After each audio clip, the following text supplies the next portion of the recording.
Okay, that's a revised theme for Bob Fosse. Now that, I hope that came in clear. Now that's just an illustration of what a composer, what I can do with raw material. I was very inspired, of course. Now, if you know your music, you know what I did with that theme there, and the reason why. If you're following current events at all, you'll know why I played it that way. Although I'm tempted after playing that, to rewrite the whole damn thing in that spirit.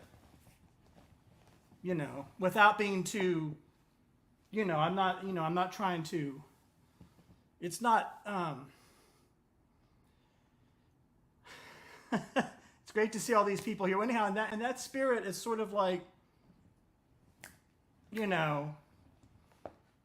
that little bit of that spirit is kind of like, it's kind of like, well, I won't belabor current events too much, although I was very inspired and happy that a certain very famous person has the exact same taste in music. That don't ever really happen. I mean, I'm saying, wow, like this is kind of amazing. Any event, I'll calm down a little bit. So where are we here? We're talking about music and we're doing aesthetics. This is Journey of an Aesthete podcast. This is, I guess, episode 12, and I was tempted a little bit to do something on 12-tone music. I don't know. But I put all that aside. I'm not really a big fan of 12-tone music. I don't love it, although I had to study it a long time ago. And so I thought it would be interesting because we're in this, we got a little, as you remember last episode, we got deep into the prose. Jack Driscoll. I read from Jack Driscoll, who passed, and that really made me think about, if I could, we would be here many episodes just dealing with that.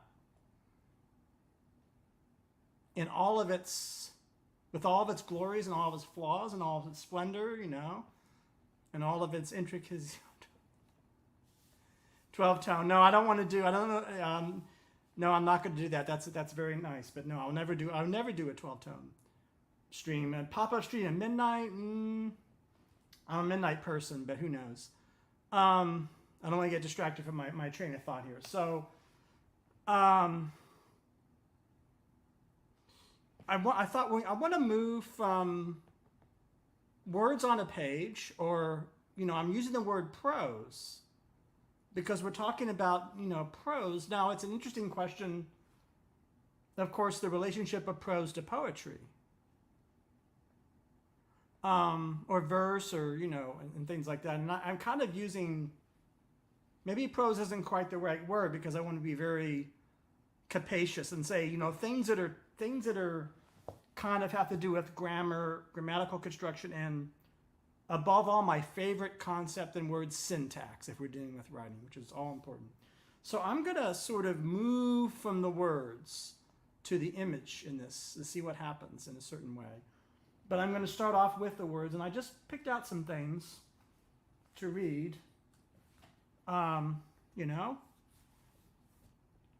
we going to do here? Read. Okay, why don't we start with one of the most famous passages in literature? I mean, it's up there, it's the hits. We're in the hits now. Well, no, hold on to that. Well, yeah, we're gonna read from this famous passage here, and then I'm gonna read something. So this is 19th century. And then we're gonna go to 1979. And read something by George W.S. Trow, the first paragraph of Within the Context of No Context. And Trow was a humorist and screenwriter and wrote for National Lampoon, and really interesting person. Yeah, time travels. Really interesting person who, and this is a testament to how damn weird the 70s were as an era. The New Yorker magazine basically had an issue with only one essay in the entire issue. And it was this issue. It was like a little book. And they just gave this dude free reign to write.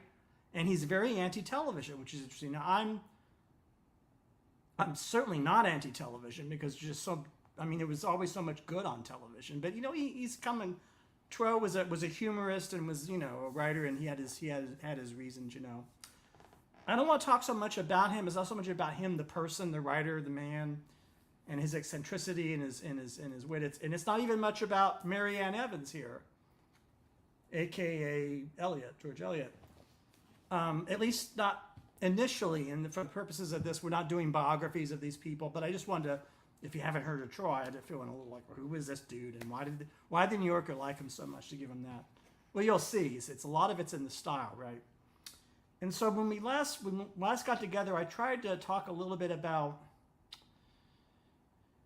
that everything's in a style, and I used the yearbooks, and I thought, well, that's interesting. So what happens with a style? How do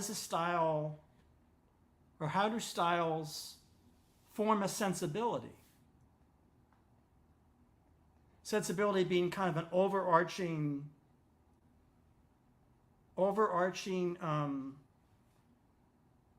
home or house for styles.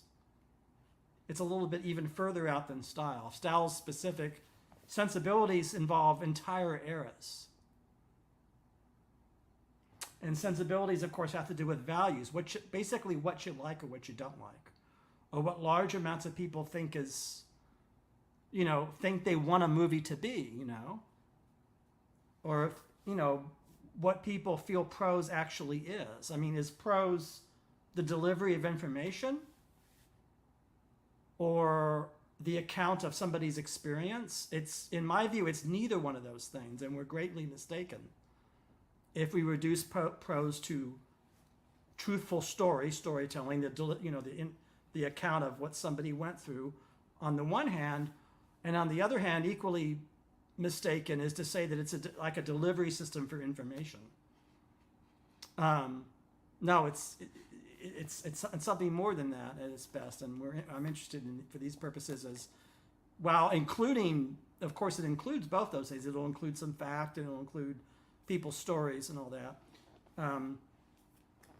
It's about kind of different things, and so now I have to get out my glasses, right?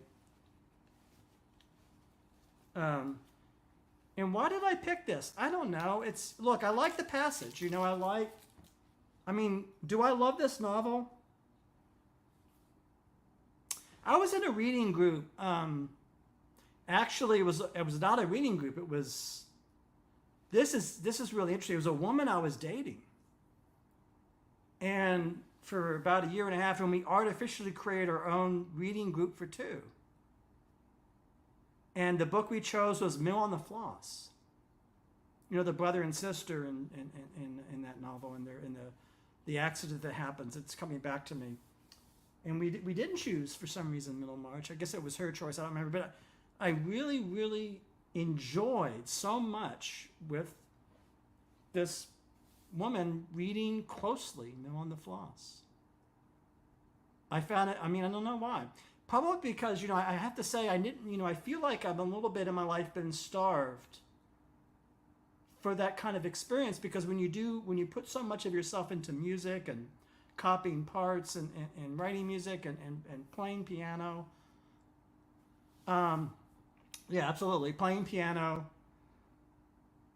you really don't have the time to fully give to other things you could be doing as well, like reading a book, for example, in that, in kind of that sustained manner. So I have to get out this thing here.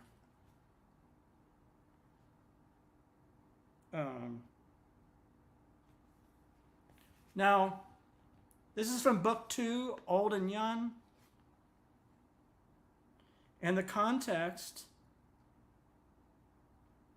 is this woman named Dorothea Brooke and her travails with Casaubon family and Casaubon and all this sort of thing. And this well, I don't want to get too much into like the plot of the story, but talk about passage here.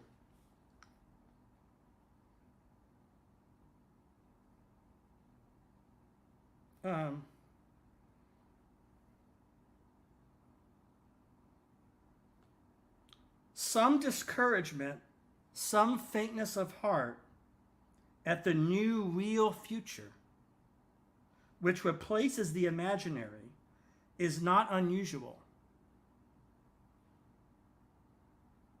And we do not expect people to be deeply moved by what is not unusual.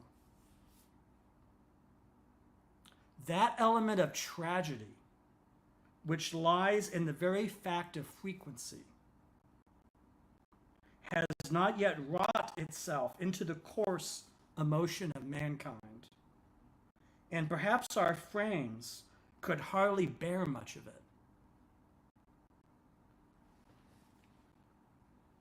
Here comes the most, this is the thing that's quoted all the time, what follows, but I thought it was important to read. Sorry, I apologize to break this up like that and talk, but that leads into this. If we had a keen vision and feeling of all ordinary human life, it would be like hearing the grass grow and the squirrel's heartbeat, and we should die of that roar which lies on the other side of silence. As it is, the quickest of us walk about well-wadded with stupidity. I'm going to reread that again. If we had a keen vision and feeling of all ordinary human life, it would be like hearing the grass grow, like hearing the squirrel's heartbeat, and we should die of that roar which lies on the other side of silence. As it is, the quickest of us walk about well-wadded with stupidity. So the quick people, and quick could mean intelligent even, or quick could mean clever, and they're comforted, well-wadded is like wadding, like wadded with stupidity. She could have written cupidity, maybe, I don't know. It's interesting. Now that's a passage from a novel. And it's funny. Well,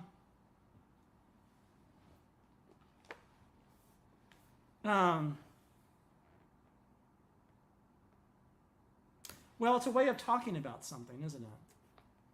And it's a way about talking about something while at the same time acknowledging that you cannot do it. It's like saying there's this, and again, I'm doing great disservice to this. What I'm doing right now, I apologize, great disservice, but it's the best that I can do in keeping with my theme of not being able to really, truly articulate. Because we don't hear squirrel's heartbeat, and we, none of us, not even this so-called, the empaths and the clairvoyants, no, we don't hear the grass grow. And so it's a way of articulating that there's this dimension that's greater than ourselves, and talking about that in an instant, and discussing what it is to be stupid, Now that's a beautiful passage. That's poetic, right? But it's also, I have to say, and I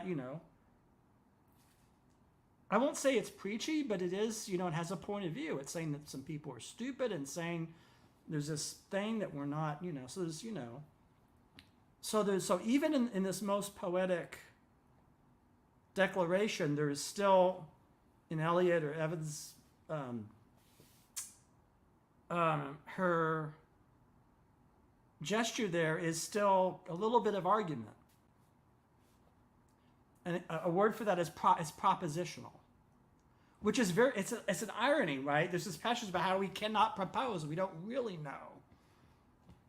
And if we did, it would kill us. It would be like too much for us to take. So in other words, it has to remain. It's like it has to be a mystery. It has to be out there, and we have to not hear the heartbeat and hear the grass grow, because that's best for us to get on with our lives and not be so.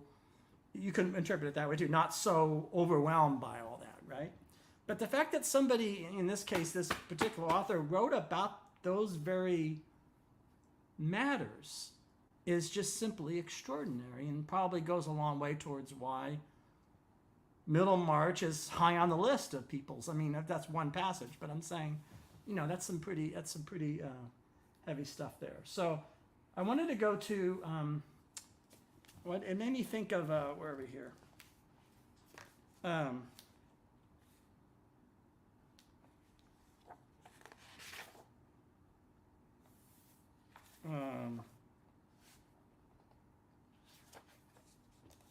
I don't know. Oh yeah, this mentions George Eliot.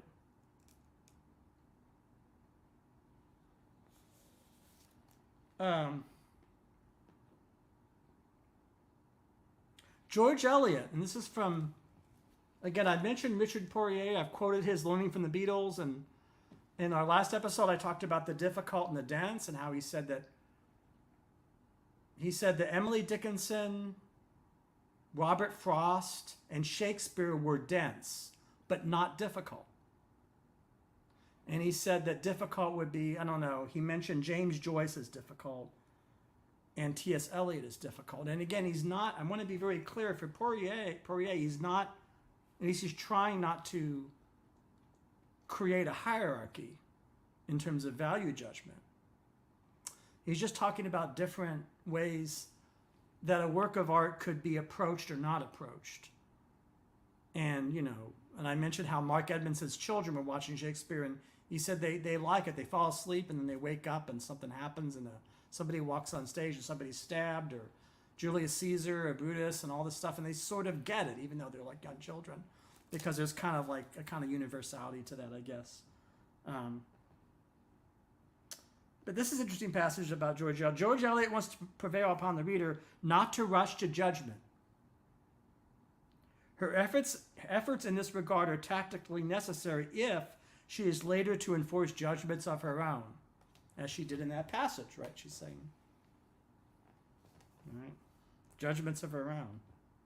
But they also express a desire she shares with Ralph Waldo Emerson and with William Wordsworth before him, that her writing might effect the liberation of the reader from our pre-established codes of decision. And pre-established codes of decision is a phrase from Wordsworth in 1798. So in 1798, Wordsworth, he wrote many non-poetic works. That's a whole separate topic of discussion. Pre-established codes of decision, which is another way of talking about making out a plan and then fulfilling it. You know, making out a plan and fulfilling it. You always have to make a plan, right? I try to plan. You don't want to not plan. On the other hand,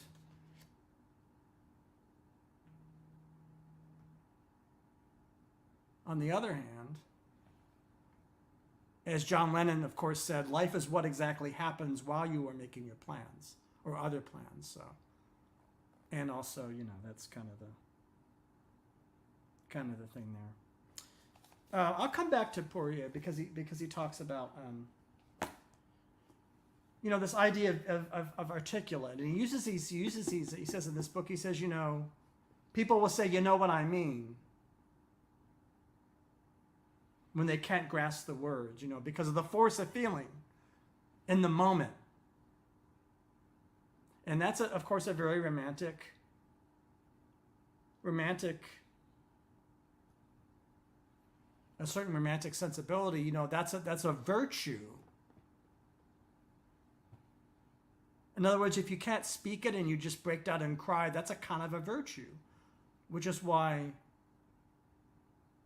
romantic preferences and artistic taste will include Montgomery Clift and Marlon Brando. Of course, they're going to like that. They're going to like sort of the rawness of it. They think that's better than something that's virtuosic and perfect, you know. So they say.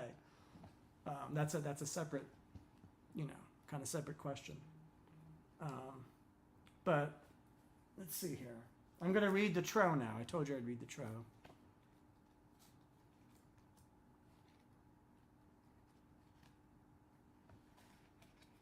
It's similar to the George Eliot in rhetorical. You'll see there's some similarities there. This is a chapter called, it's actually a paragraph called Wonder. Just one paragraph here. Wonder. See? After it is history. Very, you know, he's utilizing these kind of very, you know. He's unafraid of being pretentious, true, when he wrote this. There's a sense of urgency, kind of a little bit. All right. Wonder was the grace of the country.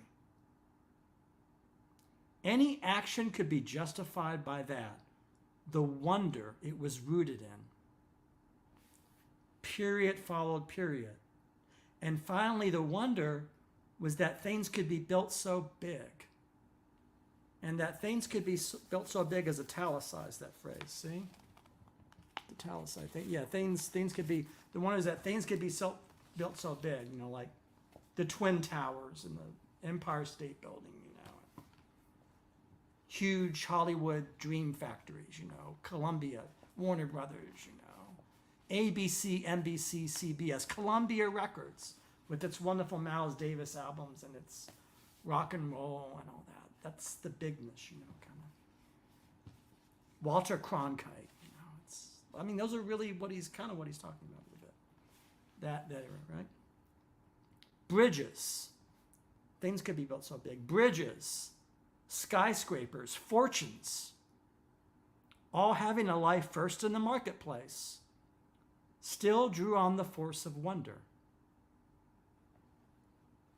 But then a moment's quiet.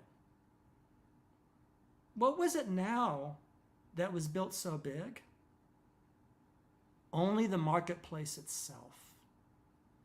Could there be any wonder in that? The size of the con?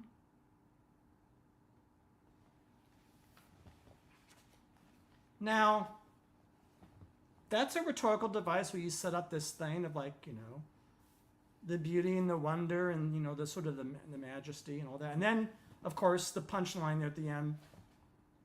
Is it all just a con, all just a confidence game, sort of the idea of just the market.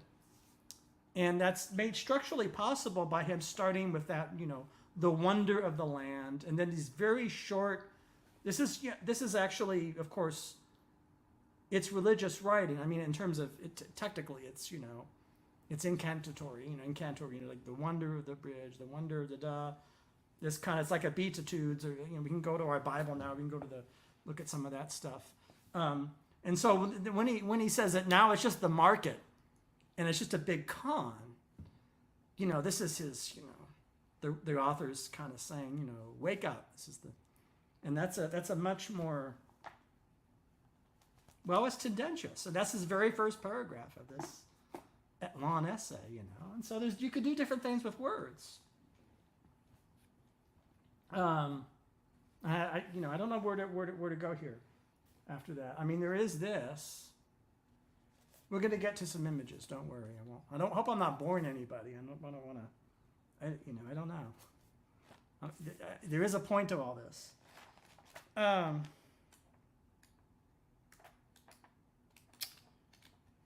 Now this is from Hampton Hawes's memoir, The Bebop Pianist. One of my favorite pianists, Hampton Hawes. This is a memoir, and so he needed help to write it. It was written with Don Asher, and it's essentially oral history. And there was a phenomenon in the 60s and 70s, and of historians, taking their microphone then and their tape recorder and talking to some of the older jazz musicians, and just basically transcribing literal speech, or what we would call an oral account of the oral tradition. And so now we're switching registers. Everything I just read now is extremely stylized and constructed. And that's the way it was. So extremely stylized and constructed. And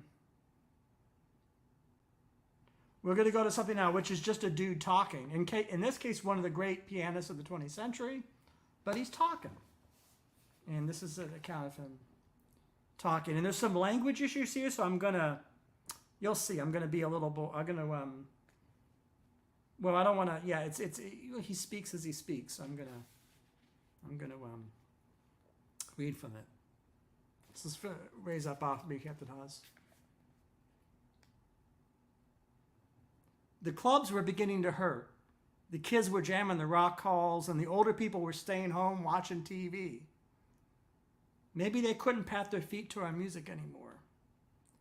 Big drawing names like Miles and John Coltrane were breaking out of the 32-bar chord-oriented structure and into free expression, or avant-garde, or outside, whatever tag you want to stick on it, charging the owners so much they had to raise the covers and the minimums.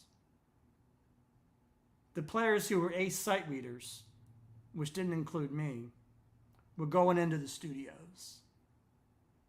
Again, in context, he's talking about the early 70s here, late 60s, sort of 66 through 72. The ace sight readers were going into the studios. In the late 40s and 50s, our music was called bebop, or cool jazz, or funk. And we were neatly tucked into one of those compartments. I don't know why the people who write about music feel they have to slap labels on everything. It's the same watermelon mentality that says, and he goes on to some very explicit language, that blacks can fuck and play boogie woogie better than whites, that Jews are rich, that Irish are drunkards, that Germans are mean, Japanese are mysterious, and Chinese smoke opium. Who cares? There are only two kinds of music, good and bad. The worst thing that could happen to old good music is that it might become dated for a while. But watch out. In 10 to 20 years, it will come drifting back like bell bottoms in W.C. Fields movies. A critic once wrote that I was the key figure in the current crisis surrounding the funky school of jazz piano. Shit, there wasn't no crisis. All he meant was that I can get down and I can swing. And if he could have looked deep into my life, he would have learned that the reason I play the way I do, that I'm taking the years of being pushed off laps, denied love, and holding in my natural instincts when I was a kid, of listening to the beautiful spirituals in my father's church and going in the back doors of clubs to play for white audiences, of getting strung and burned in the streets and locked up in dungeons when I tried to find my way, taking all that natural bitterness and suppressed animal feeling out on the piano. That's why I can swing. There really ain't no secret. And that's a passage from Hampton Hawes's, Oil. Yeah, it's great. Now that's, again, I wanted to find a real contrast of direct speech of a dude talking about his life, and his musicianship and his and the world needs both George Eliot and Hampton Hawes, by which I mean intro. We need cultivation and construction as well as direct, address. But even here, there's I suspected in that passage that there's things that go into this as well. I mean, it's not just talking or just, there's a form to it. But I don't know how. Again, I didn't really know how to segue into images, because it's a difficult issue, isn't it? This thing about books and images. And so I think the best that I start. Can I talk and do this at the same time? Chew gum and walk at the same time? I got to move this stuff around. So, all right.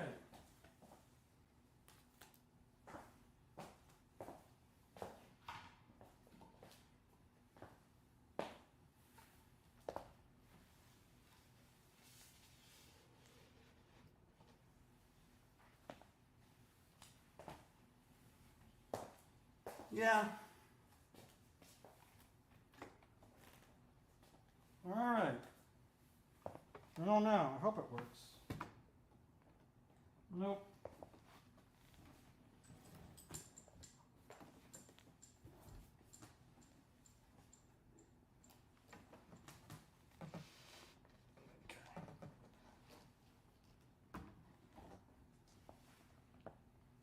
You see something?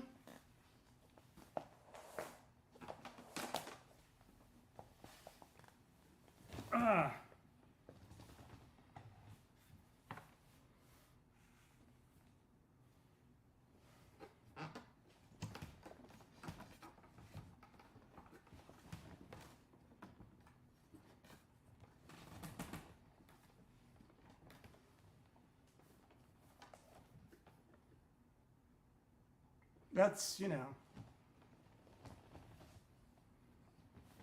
So I've been thinking a lot about this question of, words and image and preparing these episodes, because I wanted to be all-encompassing and a little bit comprehensive, not fully comprehensive, because that's beyond my scope, And but I wanted to be a little bit comprehensive and try to get a kind of a little bit of an overview of things. And I thought it'd be interesting to read passages. And if we're going to enter into image, we're going to enter into a moving image that's from, we'll see here. But the important thing for me was to try to find the most contrasting things you can do in film and put them next to each other, which is kind of tricky to do a little bit, because you're kind of looking for opposites in a way. And so this is Jacques Demay's model shop. If you look, see way back there, you can see over my head, I have the lobby cards of Anuka May, the late great Anuka May, who passed last month, and then Gary Lockwood, and this is a model shop by Jacques Demay from '69. And I should say this movie was a big influence, believe it or not, on Tarantino's Once Upon a Time in Hollywood, actually. At least parts of it were. And it's also a really underrated film. It was partly written by the great Carol Eastman, and she wrote 5 Easy Pieces, really good and underrated writer, and she wrote a lot of the English dialogue, and it's just a beautiful film. I love this film. It's just a beautiful, romantic film, sensual film, poetic film, lyrical film, but it's also, and this is even more interesting, it's also, Jacques Demay is the disclaimer, fair use. I'm not going to play that much of it, but yeah, the Copyright Act of 1976, allowances made for fair use for purposes such as criticism, comment, news reporting, teaching, scholarship, and education. Thank you. I forgot to mention that, and I don't know if this disclaimer will help us or not, but I just wanted to kind of train of thought here. Demay. So I'm gonna be very explicit about my taste and about what I think. So in the 20th century, some of the very best films were not made in Hollywood at all. Not even in the 30s and 40s. They were made in this country. And I can name some directors, and their work is just incredible. Like Jacques Rivette, and of course, Maurice Pilat and Chabrol, and then there's now Jacques Demay and his partner Agnes Varda made some incredible films. Now this is what's interesting. Agnes Varda was interested in documentation and documentary of people's actual lives in the village and in the countryside. And I think this film is in part Varda's influence on Jacques Demay, her husband. And it's in some ways a direct influence because she made a film at the same time called Lion's Love. And this is a part of a phenomenon of artists from one country going to another country and dealing with that country, like Antonioni, the Italian, also in California doing Zabriskie Point, or in London doing Blow Up. And this is Jacques Demay and Agnes Varda, both of them actually, falling in love with Los Angeles, discovering for the first time America in Los Angeles in 1969. And so there's a little bit here of a kind of the character, LA being the character as much as the people, and as well as the document. So I'm going to try to, I don't know whether I should, if this is going to play. There we go. And I guess I should talk over it so it doesn't get, but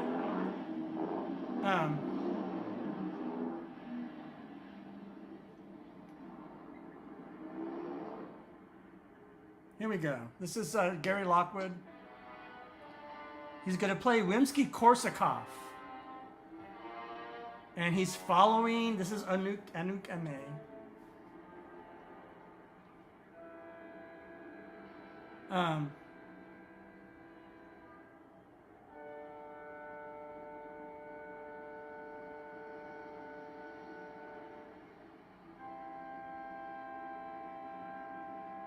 You can see Los Angeles at that time really, really interesting. And this is, of course, is nonverbal. It's all visual. There's no talking. No one's reading from any book. Look at this beautiful.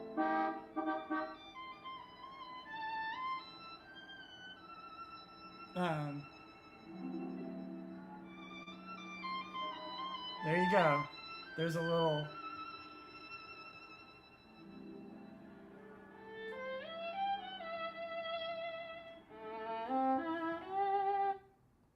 Yeah, the Rimsky-Korsakov.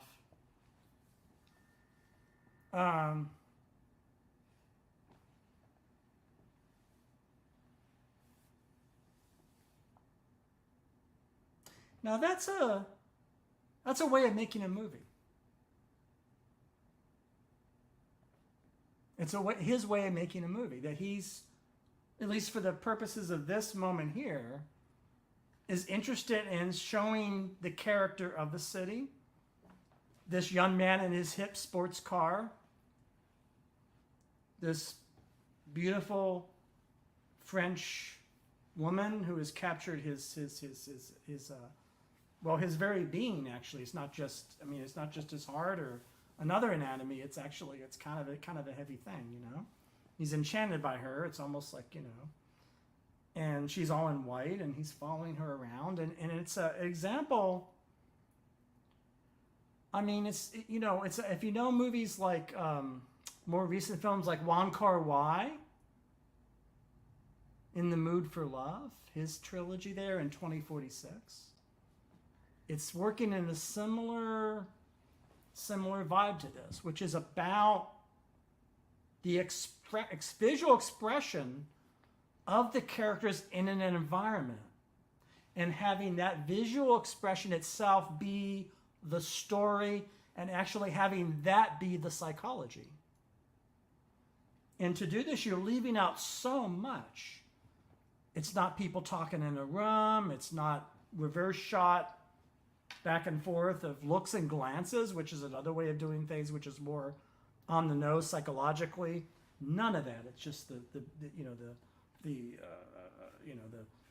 this. It's just see the ads of all the ads of the time, and the violin.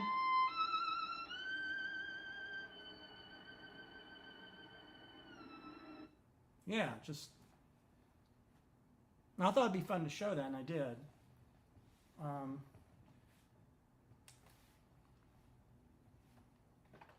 All right. You got that in your consciousness and your nervous system, maybe, hopefully. Oh, boy. 1 second.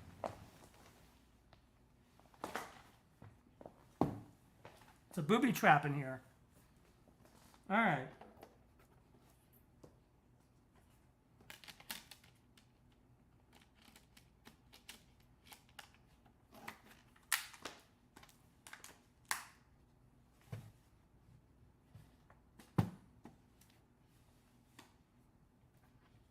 Okay.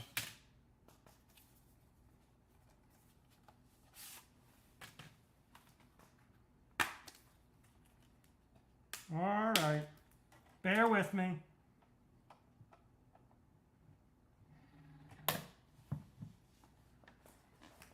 Okay.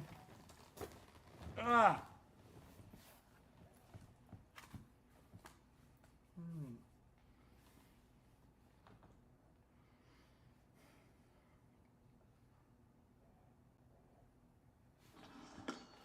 All right. This is you're serious about playing. That's Andrew Bajowski, who's been on my show twice. And this is his very first film, Funny Haha. It's actually from 2002, but it got its main release in 2005, so there's a lot of confusion over. And this film was kind of revolutionary because it invented a new style called mumblecore. This is Lena Dunham's favorite movie, and some other people too. I think a lot of people like this movie.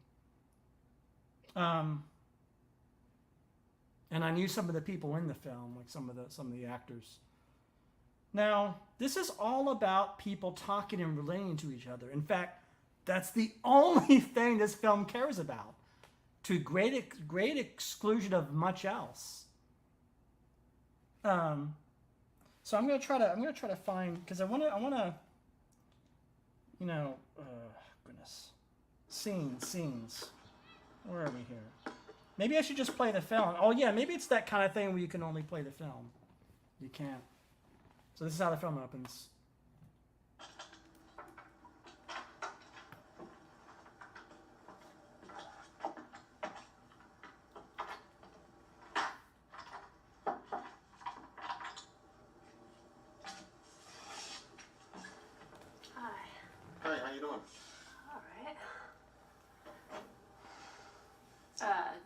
Tattoos, huh? It's the place, yeah? Want to get tattooed? Yeah, I was thinking about getting a tattoo. You know what you want to get? No. But I'm thinking about it right now. You want to get like a tribal, floral, Celtic designs, animal? What's the one with like the interlacing stuff? The Celtic designs. Yeah? That seems good. Let me give you a book on that you can look at. Oh, great. All right. Do you have any tattoos now? No. This is it, number one. It's your first one, huh? Yeah. And you really haven't thought about what you want? Oh, I've thought about it. But you don't know what you want to get? Now, I hate to interrupt this, but I want to say that his decision to not show the tattooist so late in the scene is that, of course, that's one of the many brilliant decisions. This is all scripted. There's no improvisation in this. That's in itself interesting. Anyhow. How about the cow? Cow. It's nice. Where does it hurt the least? Do you know? The first one hurts the most. The first one's going to hurt the most. Really? Yeah, it hurts any place you get it. Even if, okay. I should tell you I'm a little bit drunk. Yeah, you don't want to get it if you're drunk. No? But won't that dull the pain? No, you can't sit still and you may throw up all over me. Oh, I wouldn't do that. Oh, yeah. I'm telling you, it happens. So, and you're going to move around way too much. And it's going to be difficult for me to tattoo you. Is that legal? Can you... Yeah, you can tattoo somebody but I won't. No. Because it's just too difficult. He's an ethical tattoo artist. It's going to be worse than the headache you have tomorrow morning for me to tattoo you now if you're drunk. Tattoo. Where's all your friends today? I don't know. So this is a kind of a strange... it's not strange to me because I understand this style and I'm immersed, and this was very influential on even some HBO things. Actually, they become 15 years, but it's just this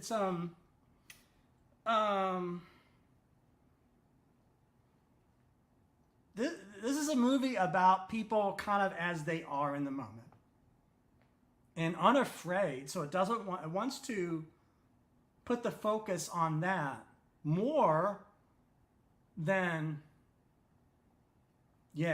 put the focus on that, on her awkwardness and the humor of it and the fact that she's kind of,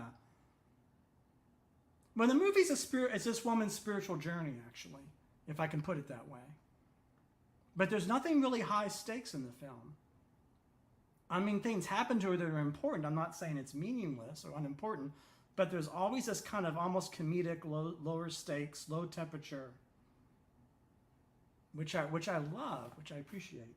And there is some documentary influence. Actually, Andrew trained as a documentarian before he made fiction films. So you see a lot of that. And the principles of the kind of documentary film is that you respect the subject, you cater to your actor, the subject, you let them dictate rather than dictate to them. There's a whole ethic, and so that that's kind of what that's about. But I didn't want to play so much of that. I just wanted to reflect on the model shop to this, right?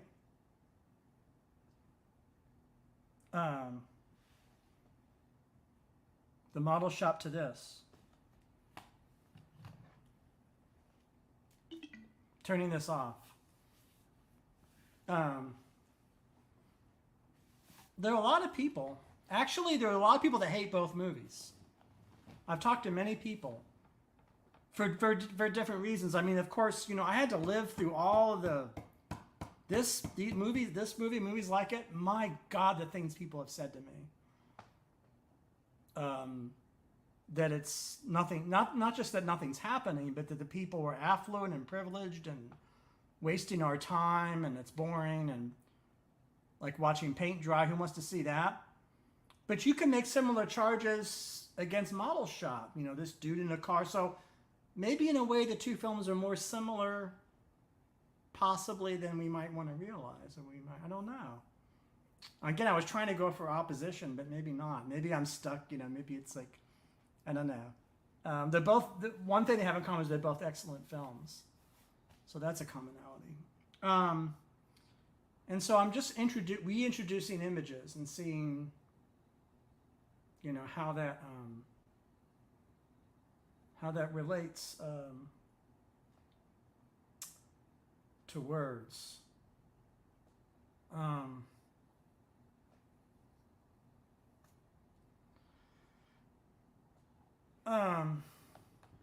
Let's see here. The other thing too is that, I've been through many experiences in my life.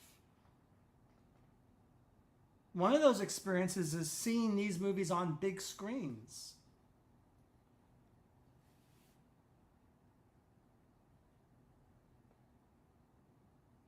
Over long expanses. So, for example, I saw Model Shop in the 70s as a child in a retrospective in New York. So Don Draper watches it in Mad Men. He's watching Model Shop. So he's watching it in 1969. So I would have seen it a few years later. And then, of course, I saw it again, fully appreciating it only, as an adult. And, of course, I saw Funny Haha when it opened in 2002 at a personal screening and some other screenings. And then, of course, this book I've had since I read this book by the pianist Hampton Hawes. This is my edition when I was 8 years old. So I actually read this book before I ever heard him play piano. It's like sort of backwards. I read this and I says, I got to dig some Hampton Hawes. I had to check out Dexter Gordon and, these albums. So it was a little bit of a, because at that time, the big music, as I've said before, was the jazz rock fusion and the funk and all that. It wasn't so much straight ahead. So you had to really dig to get bebop, straight ahead jazz albums. And so you had to find these, Dexter Gordon and Wardell Gray albums, and that was just opened up my mind.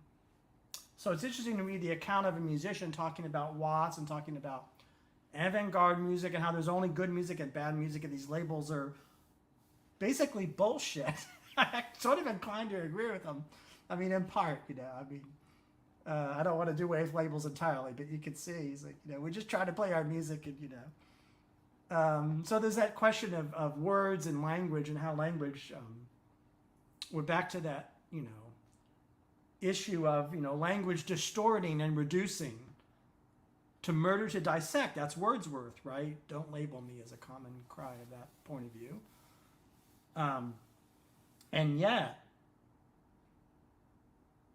George Eliot wrote this whole passage. George Trow wrote this whole passage is trying to articulate something about life as they saw it, in a certain time. And so I'm just going to leave it there. I'm going to have a drink of coffee, and I'm going to say,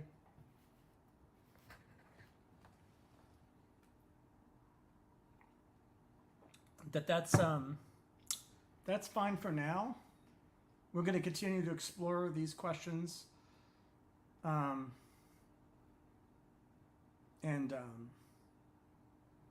see where it goes. I want to remind myself and remind me. I'm reminding myself that I want to make sure I include some very, very, what I would call commercial things, as well as kind of more rarefied high art things. And I'm going to try to work on doing that. I don't quite have that figured out yet. I'm going to do it though. And that's really just to talk about, we also didn't get to Susan Sontag, but she's a saint, patron saint over all this, and style. These are in a style. If you have two people in a crowded room talking to each other in a very kind of a not very glamorous, like somebody's apartment, that's a style.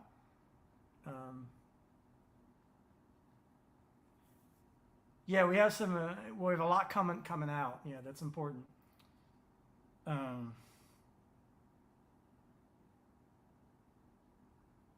feel pretty good right now. I mean, I got a lot of projects coming up, and I accomplished what I wanted to accomplish. In episode 13, we're going to get a little bit more into music. So we talked about Hampton Hawes. Maybe we'll listen to some Hampton Hawes, I don't know. But thank you, Journey of an Aesthete. Have a great weekend if you can. And maybe, hi Yvette, hi Peter, hello everybody. Part of what I'm doing here is spreading the word about this film. Check out Funny Haha and check out his film, Support the Girls. Really good filmmaker. And if you haven't seen Model Shop, Jacques Demy, I really recommend The World of Jacques Demy by Agnes Varda. She made a beautiful film about her husband. That's an incredible film. As a film, And you could start with that and then watch all these wonderful films. And, I said I want to do whole episodes on French movies because I think there's something there, but I don't want to get, my music's in that movie. Support the Girls. And also, I'm always kind of wrestling with how best to, the very issue that we started this episode, the problem of articulation. The problem of how to articulate and express what's there. Or indeed, maybe some things are best left unsaid. Right? And if they are best left unsaid, we can ask why, right? And then there's the whole question of what era you're in. We're in an era now when all this stuff is available. And that's a good thing. That's just a good thing. There's many, many awful things about our current moment. We'd be here all night and all day for the rest of, I won't say for the rest of eternity, but, many, many years. But we could sort of, human beings aren't all bad. Human beings make things like this, we're not all bad. We have our problems, but, it's, I don't know. It's I never want to forget when I'm doing episodes like this. I never want to lose sight of you can call it a spirit of gratitude, and also a spirit of possibility, that we can be inspired and learn from things that people have done and created. And some of those creations would be quite different from one another and each other, and they will be very diverse. And I'm normally not a very, I'm normally not the kind of person to make pronouncements, but that very stylistic diversity is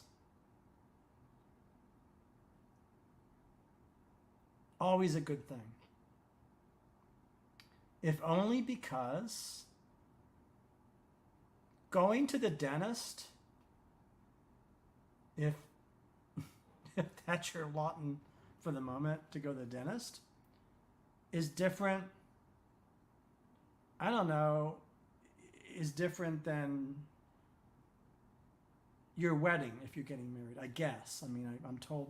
I mean, I'm just trying to pick. What I'm saying is that our experience is that you don't really, you ought not to relate to the mailman as you do your spouse or the person you're having sex with. That's true. Yeah, Francis Ha. There's a lot of influences. Yeah, French, but there's a lot of French in Andrew. Andrew loves Eric Romer as much as Cassavetes, and that's a whole other. We can go down that rabbit hole. I don't want to. But I was trying to say that things are supposed to be different from each other, and this is the whole problem that I've talked about is our lack of sense of boundaries. You know, that the male person is not the spouse. You know, you know, and not everything's the same. And comedy's not tragedy. And you know, humans invent these forms for a reason, and they are different from each other for a reason.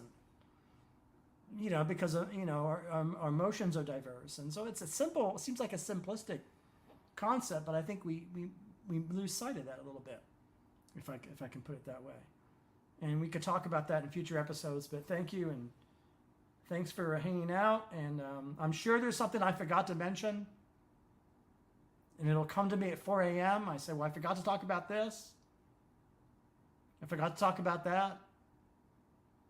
And then I'll just have to do it in another episode if we are so fortunate to still be here so that I can do that. So thank you and have a good weekend. Great weekend.